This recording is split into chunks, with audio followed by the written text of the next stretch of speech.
All right. We have a caller. Let us find out if anybody but X can hear. What's on your mind, my friend? Good evening, Stefan. I saw you talking to Milo the other day. He has very high praise for you. So I was wondering if you had a favorite Milo moment, maybe an underrated one. Favorite Milo. So Milo, in my particular view, I mean, obviously a brilliant writer, a brilliant communicator, a bitter and deeply bitchy in a positive way, a moralist. And he has, of course, reformed his wilder ways as far as I can tell. And from that standpoint, he is now a guillotine gatekeeper of thoughterry and hypocrisy on the right, which is good. Which is good. I mean, he's done his work on the left and he is doing his work on the right.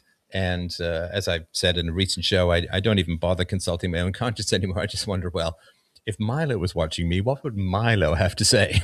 What would Jesus do? It's like, what caustic syllables would Milo pour over my decision? Because if he finds out about it and it's a bad decision, he certainly will.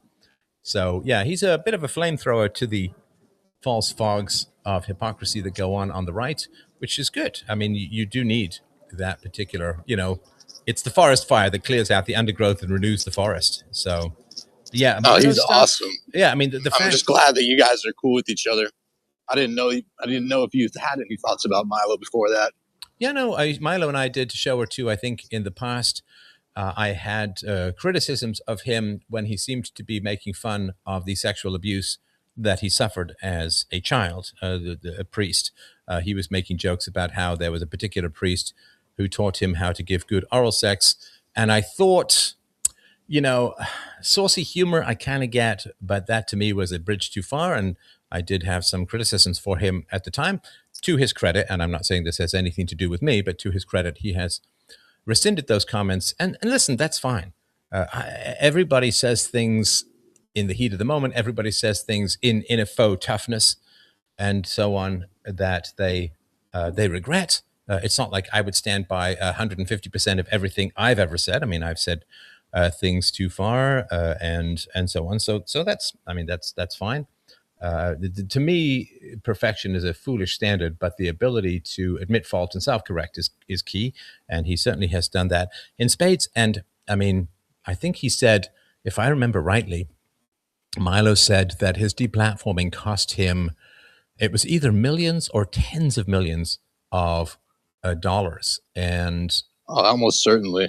yeah, because I think he would have been able to found something like the Daily Wire or maybe Glenn Beck's thing, and he would have been able to do all of that sort of stuff. And the fact that he has, come back swinging, that he stayed in the ring despite all of those losses, despite all of that hostility, despite revamping his entire romantic focus and losing all of that money or not getting access to all of that money, the fact that he's still in there swinging, and as far as I know, I don't know what the status is of his health at the moment, but I do remember him having some. Turned out it was benign. The brain tumor was benign. Oh, it was scanned and found to be benign? That's what he says, yes. Well, I suppose that's good. However, it's still a brain tumor. And, Yeah.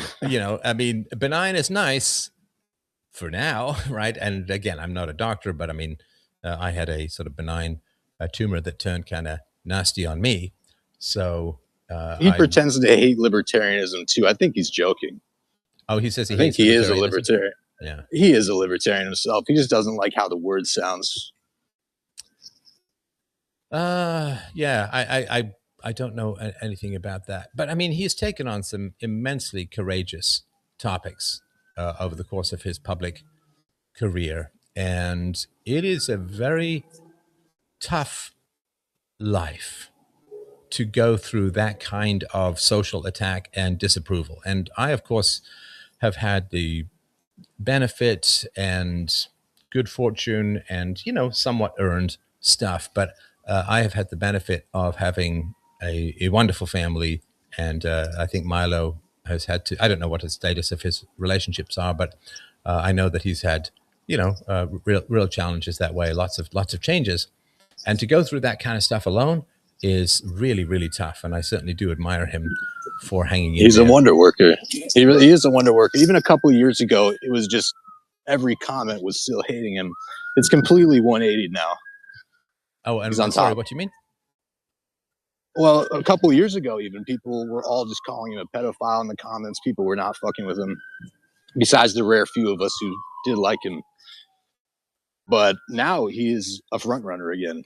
He's extremely famous and liked by all. Yeah, I mean, well, I mean, many years ago, he was on Bill Maher, and he recently did a Tucker, if I remember rightly, and that's good for him. So I'll leave somebody you with said, this. "Sorry, go I'll ahead." leave you with this. Should a husband and wife work together in close quarters for their job and they have people above them that are managing? Is that ever a good idea? Should a husband and wife work together? I'm why wouldn't they? Well, there's that old saying, you don't shit where you eat, right? But I guess some people can pull it off. I mean, I mean, let me ask you this: do you think the siblings should work together? I don't think that would matter as much. Okay. Yeah, I mean, I I Case by case yeah, I mean, basis. I talk to my wife about books and so on, and we have a lot of great conversations about stories and things like that. So I think that's fine if you get along. I would love to work with my wife. I mean, if we were in sort of the same field, she's a really great person to. And one of the things I've been enormously happy about in what I do is the ability to spend more time with my wife and my daughter than most people would as a whole. Yeah. So I think it's great. I mean, to me, the more time I can spend with my wife, the better. And so, I mean, I think you have to have a good relationship. And of course, a lot of people don't really understand about how essential your partner's support is to what you do. You cannot be more successful than your spouse encourages you to be. There's a lot of people they hit a particular rise and then they hit a particular ceiling where they start to get anxious or they start to get nervous or they start to get, oh, it's Icarus, too high, too close to the sun thing. Pride cometh before a fall, success leads to crash and all that sort of stuff. And usually that's one partner who's ambitious, and maybe the husband's really ambitious, and maybe the wife has some social anxiety or some concern about money, or was raised to fear success or influence or money.